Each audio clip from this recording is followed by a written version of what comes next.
Detroit, where nothing comes easy and everything gotta be earned. This city's built on grit, toughness, and heart. If you from here, you know it's more than just basketball. It's about proving yourself every single day, and no shortcuts and no handouts. Just work. This is not a normal basketball story. This isn't a story about a 5-star recruit, or a kid who's been ranked since middle school. This is about a name most people outside the city never heard of, Taj Monfort Knox, from the east side of Detroit. You know when you start watching basketball and the player just catches your eye? Not the biggest name, but something about the way they play just feels different. For me, that was Trey Burke in Michigan. It wasn't just the highlights, it was how calm he was, control the game. The pace and the confidence, like no moment was big to him. You watch him bring the ball up, cross half court, read everything, and then out of nowhere, a pull-up, a pass, a big shot when it mattered most. It wasn't flashy for no reason, everything had purpose. Every move meant something. And this shot changed everything. 5 seconds, fires for 3. The crowd, the energy, like the whole game flipped in one moment. The way he controls all the games, all tournament, never rushed and never panicked. Because one moment can change everything. And for some players, they don't grow up in the spotlight. They don't get those moments early, they have to create them. I was raised in a house where my mom worked long hours just to hold everything together, and my dad wasn't consistently there.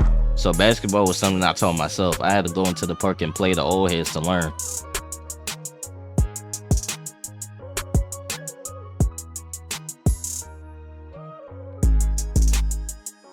And them runs with the older guys, I wasn't really respected like that. I was pushed around easily. From ages 8 to 13, it was nothing but runs with the older guys. That's what really shaped who I am today. While other kids were in leagues, I was just on runs, real Detroit runs. No rest, no structure, no easy baskets. Older players, the type that don't care how old you are. Well, I'm guessing most of the best players played middle school basketball. I didn't. I just went to school and went home and just went straight outside to go hoop. Running with whoever showed up. No coaches, no structure, just open runs with older guys, learning through mistakes, pressure, and repetition. That's where I really built my game, figuring out everything on my own. My parents started seeing how much I was playing basketball, so they told me it was time to take it serious and play in high school. I was nervous, but I decided to do it. My freshman year, I made the team, but I wasn't really playing like that. I was one of the youngest and one of the rawest players, you could tell. In practice, everything felt faster than what I was used to. It was different from just playing outside.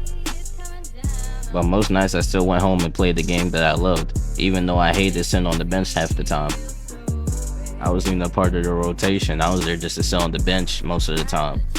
I was more like the energy guy, you know, like Cameron Payne on the Thunder? That's exactly who I was like. But hey, I enjoyed the journey though. Going into my sophomore year, I stopped complaining about my spot and how much I was playing. I just started realizing nobody was going to give me anything. I had to earn it. So instead of worrying about minutes, I just focused on learning and getting better every day. And it worked out in my favor. And I would say this season, everything came together. We started winning games, building chemistry, and really believed what we had. Game after game, we kept finding ways to win. And obviously, as you see, we got into the state championship. And it was a battle from the start. They came out pressing, trying to speed us up. But it all came down to one play. They were in an ISO and let their best player go to work. He went downhill and did a whole reverse dunk on us. And just like that, the whole game was over.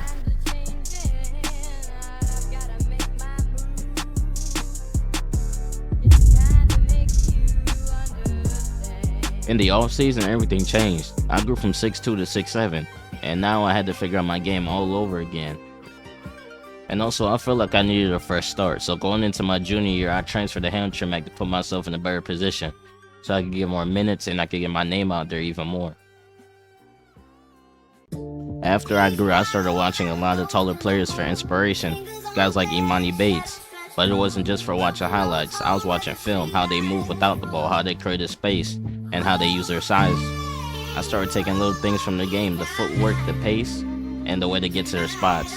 And then I go back to the gym and try and add that to my game. That's when I started realizing being taller wasn't a disadvantage, it was my advantage the whole time.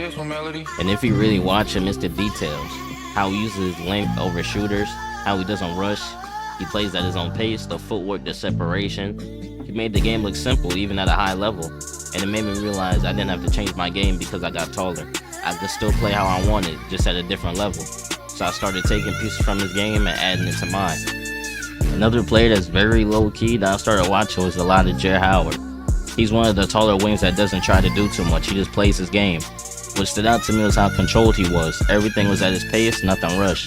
If you really watch him, it's how he moves without the ball and how he gets to his spots and how quick it is to get his shot off. He's not over dribbling, he's not forcing bad shots, he's just reading the defense and taking what's there. And at his size, that's what makes him hard to guard. That's what I started taking from his game, being patient, making decisions, and not trying to do everything at once.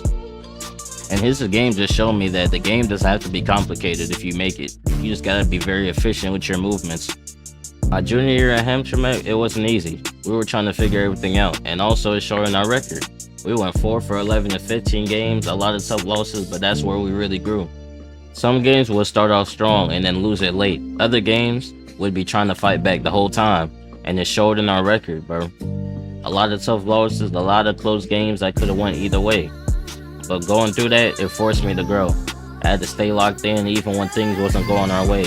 I had to keep working and keep improving my game, and even though the record didn't show, my game was starting to come together. As the season went on, my numbers started going up. My confidence was growing and my game was easily coming together. You could see the progress for sure. But then tragedy had to strike me at the end of the season. I remember the play clear as day. I caught the ball on the wing, saw the lane, got past my defender, did a hop step lay, and my ankle tweaked. And then it hit me. My season was over just like that. Going into the summer, most rising seniors are out at camps trying to build their names and move up in the rankings. Meanwhile, I'm at home, just trying to get back right. I wasn't worried about the exposure. I was just worried about getting healthy and getting back to myself. So once I could move again, I went right back to what I knew. Open runs.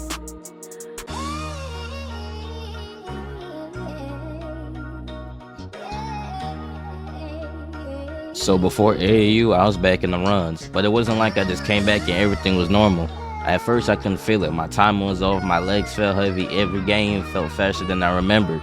Moves I used to make easy, they weren't coming as natural anymore. And playing against older guys, they not give you the time to figure it out. Every mistake, they make you pay for it. So I started focusing on the little things again. My forward balance and my pace, not trying to do too much, just let the game come to me.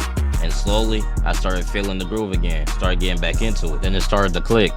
In this one play, I caught an ISO, defender right in front of me. The crowd started to watch, I took my time, couple dribbles, just reading him. Gave him an ISO, he leaned. Now I went right back into the cross, got him off balance, created just enough space, rose up and knocked it down. The whole gym reacted, and that was the moment I knew I was back. And I didn't know who was recording it, but hey, somebody was. That clip started going around and people started asking who I was. After that video dropped, that's when everything changed. People in the comments was going crazy. Who is this? How is he not ranked? Where is he from? It went from nobody knowing me to me getting actual attention. And I got a lot of opportunities. Like one of the EYBL coaches reached out and invited me to play for the team. I know the family is the best EYBL team in Michigan, but could we compete with the rest of the states? And now just like that, I'm not only in open runs anymore. I'm on the biggest stage of AAU basketball, EYBL. The same stage where some of the best players came to prove themselves. Ranked players, college commits, future pros, and I'm right there with them. After everything I went through, the injuries, the losses, the open runs, I finally made it to where I wanted to be. But now, it wasn't about getting there, it's about staying there. But for our first couple games that we played, we was already getting after it in the runs. And that's when I really saw the level. Everybody on the floor could hoop. No plays, no structure, just straight competition. And I had to adjust fast. Different pace, different physicality, and different expectations. At first, I was just trying to fit in, not mess up and make the right plays and earn trust. But as the runs kept going, I started to get more comfortable.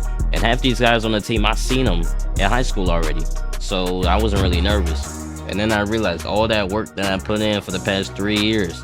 And now I got one more season left, and I knew I was ready for EYBL. And we all know what the main goal is, to win the EYBL Peace Jam.